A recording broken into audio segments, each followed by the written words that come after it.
I'm pleased to have the opportunity of speaking to you today. My theme is multilingualism. The focus of this theme is how language helps us live in society as persons. I emphasize that multilingualism is a value. Language is a personal value. Language learning is not about something, it's about someone. Language is a cognitive framework. Language interprets personal experience, and this framework enables a person to see, to notice, and to think about the whole world of experience. Multilingualism is a linguistic framework. Multilingualism interprets social reality. This framework enables a person to see, to notice, and to think about all languages in society. Language as a cognitive framework and multilingualism as a linguistic framework gives us an epistemology, a theory of knowledge. And with this knowledge, each person has the opportunity for personal development. How can language help us become more human? How can language help us become persons? I begin with two stories and one paradox. The first story is this. Miss Maya Sekine is Ainu Japanese. She lives in Tokyo. She is a Keio University student. This summer, during the 2020 pandemic, Miss Sekine started a YouTube to teach the Ainu language and to make citizens more familiar with Ainu culture. Now, this Ainu YouTube is a response to increasing interest in Ainu, especially among young people in Japan. Miss Sekine comes from one of the Ainu villages in Biratori in the northern prefecture of Hokkaido. Ainu culture has started to be taught in some primary schools in Hokkaido. My second story is this. One winter evening, I was participating in an Ainu festival in Tomakomai, Hokkaido. I was seated in a restaurant with fellow participants. Turning to my Ainu interlocutor, who was wearing an earring with a nice Ainu design, I asked him, "Do you speak Ainu? Can you sing in Ainu or something?" Well, this young man, the son of a well-known Ainu family, replied, "No, I'm not much interested in learning the Ainu language. I took an Ainu name when I left school, and a lot of Ainu names are really cool. My real interest is Italian food, football. I speak Italian." He described his Italian language study in Milan and his career goals, managing an Italian restaurant in this small town. We were impressed. The assembled listeners exclaimed in una voce, "Cool." The discourse of speaker and audience in this story presents us with a particular conception of ethnic hybridity. It circumvents traditional conceptions of ethnic affiliation. It is lifestyle ethnicity, portable ethnicity. Identity is something like makeup. You put it on, you wash it off. In my own life, I'm Irish, Scottish, Japanese, and English in different ways. This phenomenon I've called metro-ethnicity, an exercise in emancipatory politics. It's life politics. It's an individual's self-assertion on their own terms, and that challenges the orthodoxy of language loyalty. Miss Sekino and the young men formulate their own ethnicities in different ways.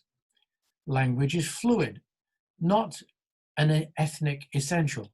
Language is choice, personal choice, that helps you become the person you want to be. And now the paradox. The Japan National Census was held this autumn. Did you complete the form? What is a national census? It is a survey that provides rich data on the lives of citizens.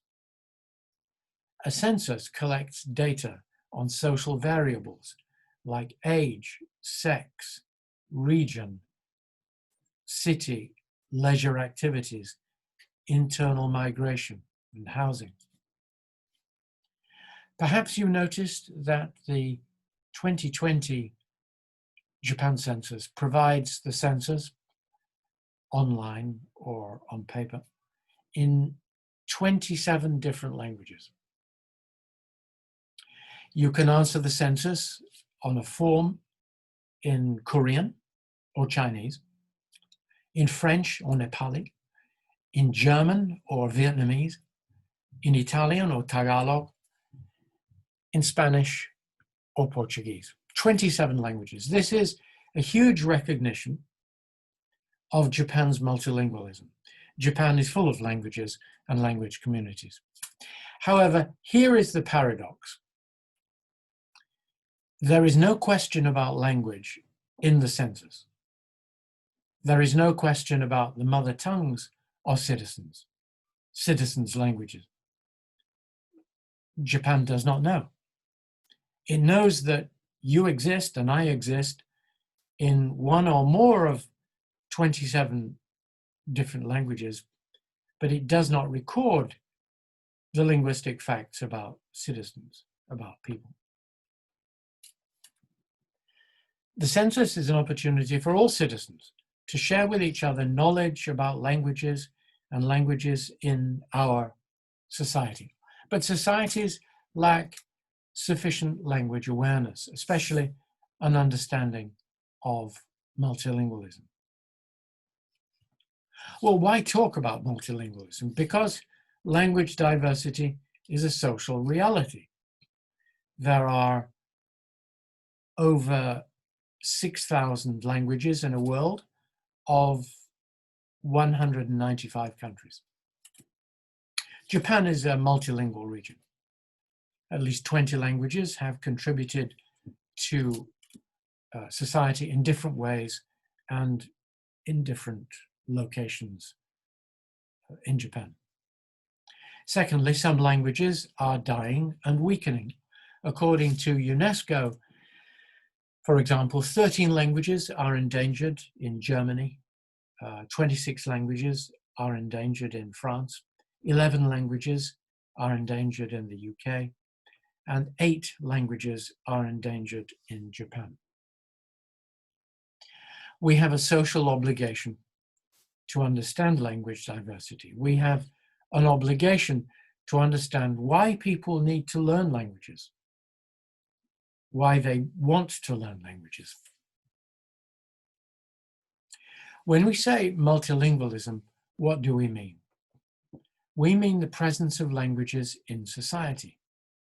It means standard languages and regional dialects, indigenous languages, old mother tongues, immigrant languages, official and semi-official languages, second languages, and foreign languages. When we say multilingualism, we mean, for example, languages of transnational knowledge, German and Korean, Spanish and French, Italian, in sport, music, science, media, opera, art, food, technology, and so on.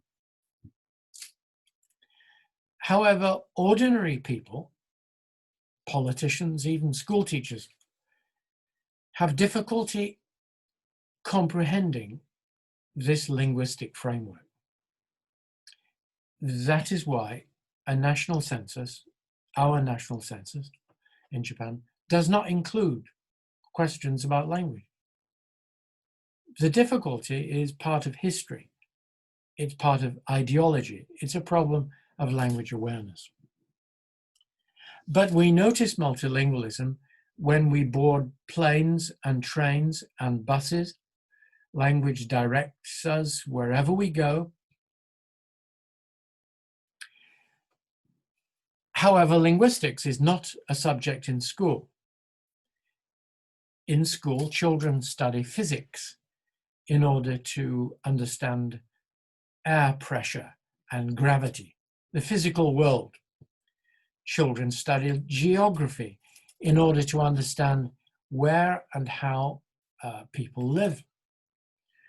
Children study history and social science in order to understand society and culture. However, how much language science do we study? How much linguistics do we study? Well, none. Nothing. School education does not teach us how to think about language. School does not yet help us grasp the reality and the framework of multilingualism.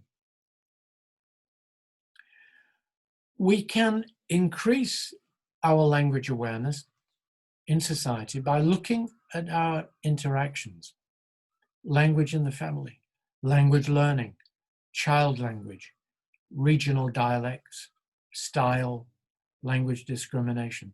And we understand language in society in three perspectives. Firstly, societal, that is the existence of languages in society. Secondly, personal, the languages I learned in childhood, the languages I use in daily life. Thirdly, institutional, languages in particular places, language in the family, language in school, language in college, language in company, languages in government, languages in hospitals, and so on. Let me give you an example of how this classification, this framework of multilingualism, works in the lives of real people. I will give an example of some girls and boys in an ordinary Japanese school. So please notice the three perspectives in operation: the societal, the personal, and the institutional. So here is the school. Identities have been changed. This school is in Tokyo. It is academically middle rank, middle to low rank, co-ed, private. I know the school. How? Because I coach the football team. I'm an England Football Association certified coach. All right, there are 18 players and 4 managers, and I compiled the players' various linguistic backgrounds. My purpose was to analyze the language experiences of these boys and girls. Here are some of the players and managers. Jun is a covert bilingual, a person who conceals knowledge of another language due to attitudinal disposition. Jun knows some English. He attended junior high school in Hong Kong for 4 years. He is shy about his English knowledge, embarrassed about his English knowledge. Next, Emmy is a functional bilingual. That is, an individual who can operate in 2 languages with or without fluency. Emmy is a part-time waitress in a Spanish restaurant in Tokyo. She speaks some Spanish phrases. She went on a family trip to Madrid in summer, and now she's taking Spanish language course. Kazu is a midfield footballer. He is a diagonal bilingual. That is, a person who is bilingual in a non-standard language or in a dialect in an unrelated standard language. His parents are Ryukyuan. Kazu understands but does not speak Myakoan. Jack is a compound bilingual, that is, a person who learns two languages at the same time, in the same context, at home. Jack's father is British, his mother is Japanese, he speaks English and Japanese. Next, Haruko. Haruko is a dormant bilingual, a person who emigrates to another country and has few opportunities to actively maintain her first language when she returns. Haruko went to a Japanese school in Shanghai. She speaks Chinese, but she does not speak Chinese now. Nobu is a secondary bilingual, that is, a person who added a second language to the first language by instruction. Like several other members of the team, Nobu started learning English in the final year of elementary school. Seiji is a minimal bilingual, that is, a non-fluent person with just a few words and phrases in a second language with basic reading ability. Seiji scores low in the English class. Next, Naomi. Naomi is an asymmetrical bilingual, a person who understands a second language, spoken or written, but does not read it or write it. Naomi is top of her class in English, very good at reading, but not speaking. Masa is a fluent bilingual. His house is 5 minutes walk from school. He's a secondary and diagonal bilingual also. He says his English is completely hopeless. 全くできない. However, Masa's sister, Yuko, is deaf. She attends a deaf school in Tokyo. Masa is a fluent signer of JSL, Nihon Shuha Gengo, Japanese Sign Language. Now, the results of my survey, this is a sample, show that the language backgrounds of these people are not the same. Language proficiencies were different, although they are the same age and the same year. The motivations are different. Attitudes to language and language learning are different. Multilingualism interprets sociolinguistic reality. When I eat dinner in Little Nepal, in Takada no Baba in Tokyo, then I see that language diversity is real. I visited a shrine in Izumo, Shimane Prefecture recently. In this old and traditional town, I see that language diversity is real. The signs at the shrine and in some local restaurants are written in Japanese, Chinese, English, Korean, and Portuguese. Why Portuguese? Because this little town has a population of 3,000 Portuguese-speaking Brazilians, 3,000 Brazilian. Then language multilingualism becomes real and personal. It's about people in communities. Here's another example. We notice the explosive increase in Russian language learning in Japan, especially in Tohoku and Hokkaido high schools. One university in Hokkaido is Russian.